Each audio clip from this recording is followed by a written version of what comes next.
What's going on, guys? This chess position is from the year 1843. If you do the math on that, it's 180 years old.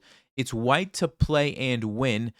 And you might say it's kind of a trick puzzle in one sense, but I don't want to spoil it, so I'm not going to tell you any more than that. You can consider that your one hint. White to play and win, how should you do it? There's actually a forced checkmate. White's pawns are going forward, black's pawns are going this way. Go ahead and pause, see if you can find it, although I will warn you, this one is not easy.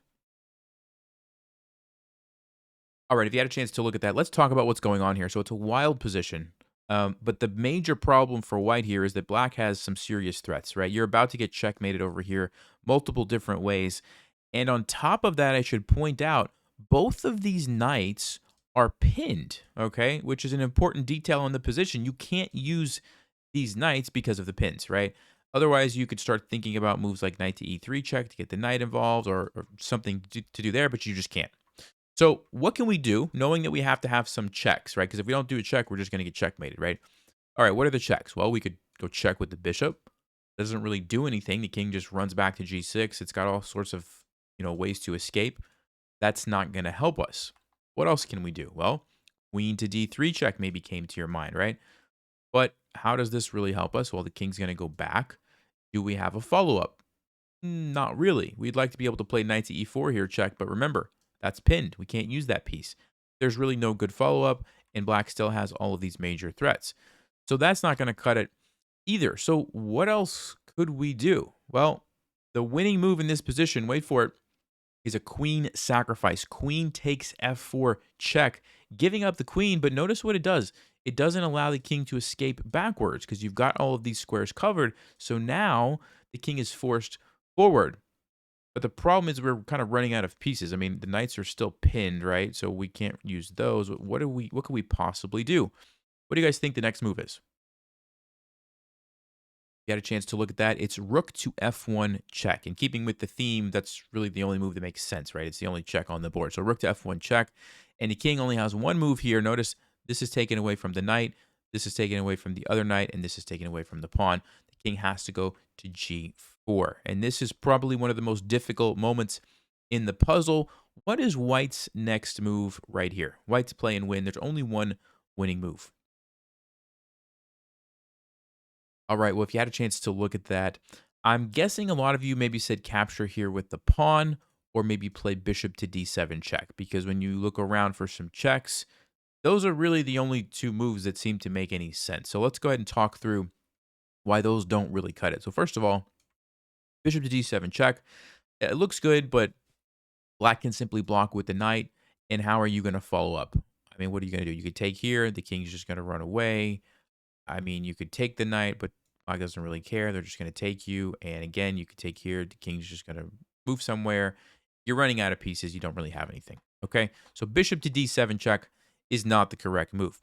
Now, capturing here with the pawn looks pretty interesting, right? Because you put the king in check. You've got it cut off this way. You've got it cut off this way. It's forced to go to h4. And you maybe saw that you could follow up now with rook to f4 check. And it's starting to look like, wait a second, some stuff is happening here. The king is trapped, right? We almost have checkmate. There's only one move. Surely we must have a follow-up here, right? Problem is, no, we don't. The best we could do would be to capture here with check, and it looks pretty good, but because that rook is no longer on g5, the king simply escapes. And again, it looks pretty good. Rook coming into h5. It's almost checkmate, but not quite, because now the king captures here and actually escapes. We could throw in a check. Doesn't really do anything. The knight can just take us.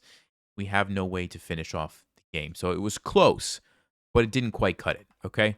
So going back to this position, instead of capturing here with the pawn, what should we do? Well, the only winning move here for white is, wait for it, rook to f4 check. And yes, nothing is defending the rook. Black can simply capture. In fact, they have to capture because they can't move anywhere else. They have to take the rook. Now, why do we do that? We wanted to set up this position because there's a killer move here, although it's not easy to find. What do you think white should play? All right, well, if you had a chance to look at that, the move here is castle kingside. And this is why I said it was kind of a trick problem, because if you didn't think about castling, or if you didn't know that white still had castling rights, how would you think about that, right? But this is a crucial move because now you deliver the check, but what do you do instead? What's more important than delivering the check? You get your king out of those pins. Remember those pins that we talked about from the very beginning? They are gone now because you've saved your king. And guess what? The knights can come into the party. And now king to g4, white to play, and checkmate in 2 moves. You guys should be able to find this one now. If you had a chance to look at that, that's correct. Knight to e3 check. Notice that the king doesn't have a lot of options here. Has to go over here to h4.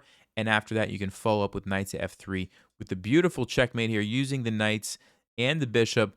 And it all had to do with castling to get the king, like I said, out of those pins. So a bit of a trick problem, but congratulations if you saw that. Hopefully that was fun and you enjoyed it. Like I said, a 180-year-old puzzle. See you guys next time. Thanks for watching. Stay sharp, play smart, and take care.